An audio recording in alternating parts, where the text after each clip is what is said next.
are into value-added manufacturing of valves, industrial valves and automated valves.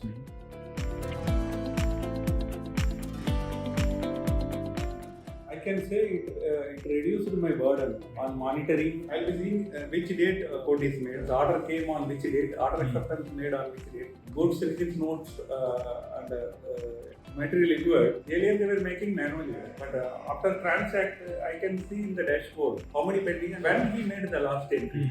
Otherwise I will have to physically go and see how many is done. I can say it saves time, it enables me better monitoring, it avoids errors or backdated documents. So whatever time I'm saving, I'm talking to my sales team or I'm talking to my well-wishers friends and I'm trying to add more customers.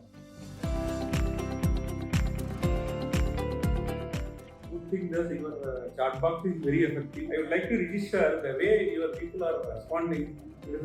I should appreciate that. The moment I put the request online, within another 5 minutes I got the call. Very next day the demo was arranged. No, that is I can say it is one of the factors I like in the way TranZact responds.